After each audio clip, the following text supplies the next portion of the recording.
নবীজির এক বিশাল সাহাবী, নাম হচ্ছে তার হযরত হুযায়ফা। কি নাম? হুযায়ফা।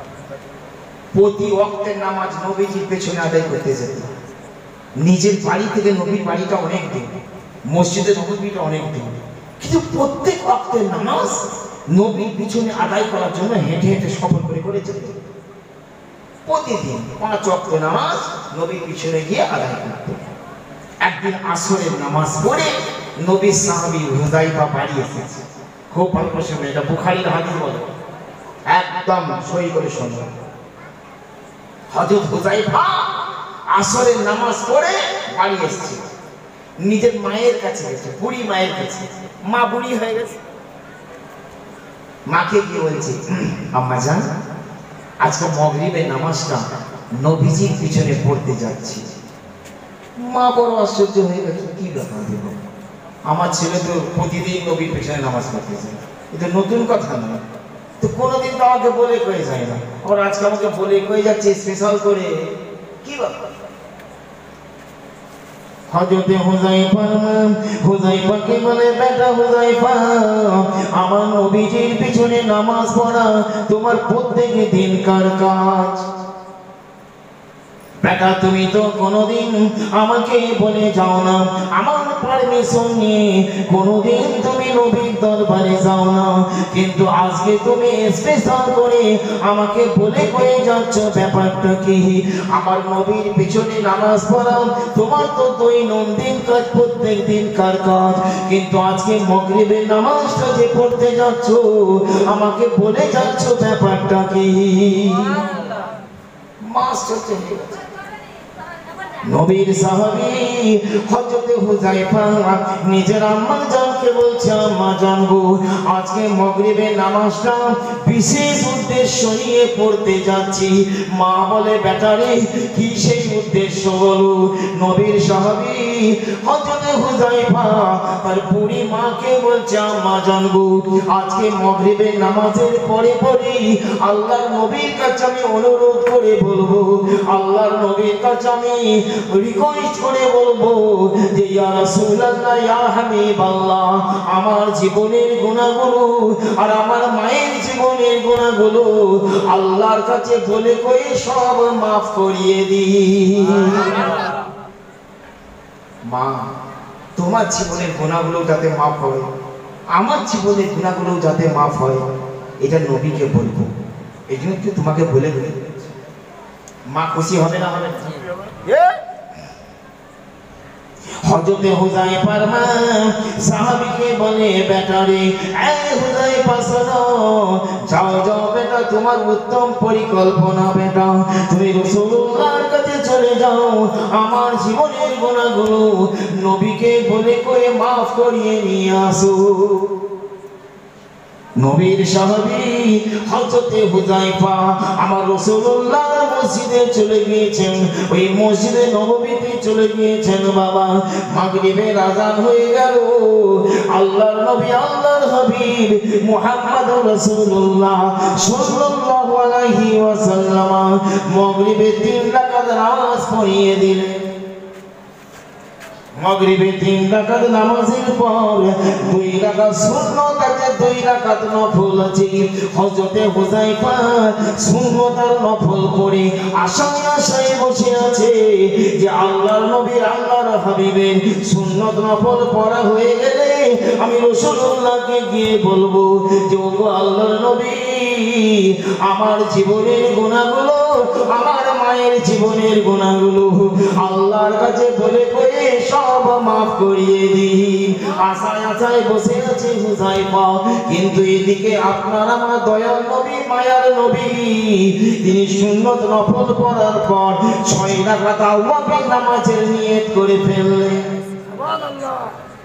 মাগরিবের নামাজের পরে 6 রাকাত আওয়াবিন নামাজ আছে বাবা, নফল ইবাদত। 2 রাকাত করি 6 রাকাত নামাজটা আদায় করতে হয়।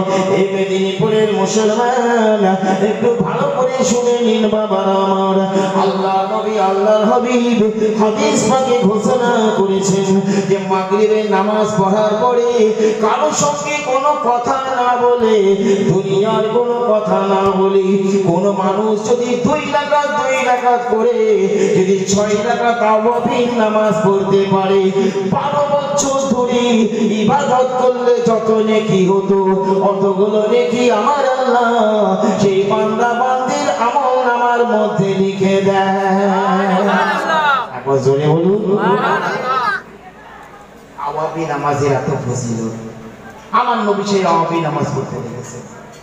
হুযায়ফা বসে আছে, তবে নবী আওয়াবিন নামাজটা বলছে ওটাও পড়া হয়ে যায়, তারপরে কি বলি মনের কথা মনে আছে, কিন্তু বলবো আশায় বসে আছে। কিন্তু আল্লাহ নবী আওয়াবিন নামাজ পড়ার পর তাসবিহ তেলাওয়াতে মুশকিল হয়েছে, আল্লাহর জিকির। নবী যদি জিকির করে, নবী যদি তাসবিহ করে, কোন সাহাবী হিম্মত আছে নবীর সাথে গিয়ে কথা বলে? না, বেয়াদবি হয়ে যাবে। চুপচাপ বসে আছে। নবী পড়ছেন তো পড়ছেনই, পড়তে পড়তে এশার নামাজের ওয়াক্ত হয়ে গেল। নবী তাসবিহ বন্ধ হলো না, এশার ওয়াক্ত হয়ে গেল। মসজিদে নববীতে আযান হয়ে গেল এশার নামাজ।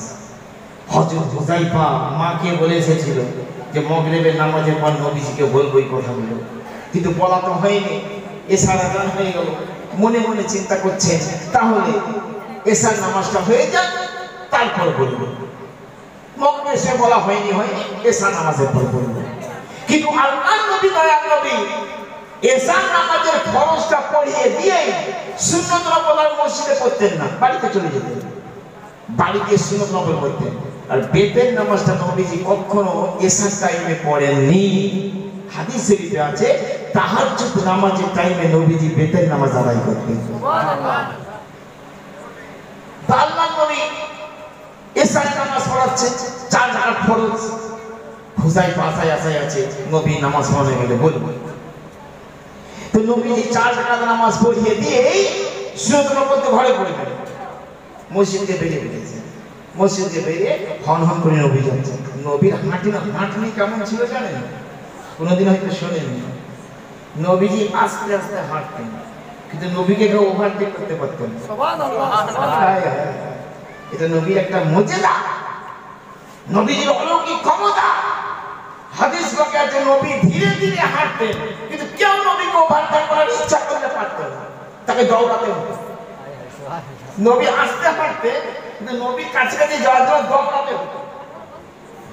আল্লাহ নবী যাচ্ছে, তা হযরত হুযায়ফা দৌড়াচ্ছেন নবীর পেছনে। যে নবী যদি মহলে ঢুকে যায়, বাড়ির ভেতরে ঢুকে যায়, তাহলে তোমার কথাটা বলাই হবে না।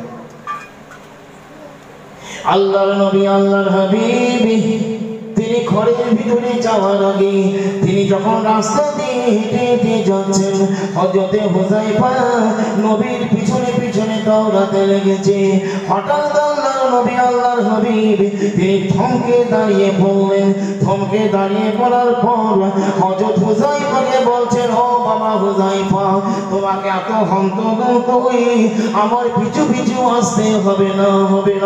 তোমার জীবনের গুনাহগুলো আর তোমার মায়ের জীবনের গুনাহগুলো আমি আল্লাহর কাছে বলে করে সব মাফ করিয়ে দিয়েছি। একবার জোরে জোরে বলেন নারে তাকবীর, নারে রিসালাত, নারে রিসালাত, নারে হায়দারি। বুঝতে পেরেছে? এই হচ্ছে রাসূলুল্লাহর পাওয়া। অন্তরে কোনো সাহাবীর অন্তরে আছে, নবীকে মুখ ফুটে বলার দরকার হলো না। নবী বলেন তোমার জীবনের গুনাহ, তোমার মায়ের জীবনের গুনাহ আল্লাহর কাছে বলে করে সব মাফ করে দিয়েছে। আর তুমি বলো নবী দেওয়ালের এপারে থাকলে ওপারে কি হয় নবী জানে না? হ্যাঁ, নবীকে যদি জানতে হয় তো হুজুর কসবাকে দেখো, খাজা গরিবে নওয়াজকে দেখো। খাজা গরিবে নওয়াজ তো নবী না, নবীর গোলাম। হুজুর কসবাকে নবী না, নবীর গোলাম। বুঝতে পেরেছি? তাদের পাওয়ার কত? তো ওলি আল্লাহর যদি এত পাওয়ার হতো রাসূলুল্লাহর পাওয়ার কত? गुलाम का जब ये आलम तो आका का आलम क्या होगा? उम्मती का जब ये ताकत तो नबी का ताकत क्या होगा? पीराने पीर दोस्तों की হুজুর বড় পীর আব্দুল কাদের জিলানী উনি ঘোষণা করছেন যে নাযারতিলা বিলাদিল্লাহি জামিয়ান কাখার দালাতিন আলা হুকমে ইত্তেশাদি। বরপীর বলছেন আমি আল্লাহ তামাম সৃষ্টি জগৎকে ঠিক এইরকম দেখতে পাই যেমন আমার হাতের তালুতে সরিষার দানাকে দেখি। চিশতিয়ার বাদশাহ চিশতিয়ার সামরাহ হিন্দের অলি খাজা পিয়া হুজুর গরিবে নওয়াজ বাবা মঈনুদ্দিন চিশতি রাহমাতুল্লাহ আলাইহি তিনি বলছেন আমি আল্লাহর কাছ থেকে একটা স্পেশাল পাওয়ার পেয়েছি। আমি আল্লাহর দেওয়া সেই পাওয়ারেতে আমি দুটো আঙুলের ভিতরে গোটা সৃষ্টি জগৎকে দেখতে পাই। খাজা বাবা বলছেন গোটা পৃথিবী সৃষ্টি আসমান জমিন যা কিছু এই দুটো আঙুলের দিকে আমি দেখতে পাই সব। হায় হায় তো হাজার দেখাচ্ছে যে এত পাওয়ার হয় তখন নবীর পাওয়ার কত হবে? যে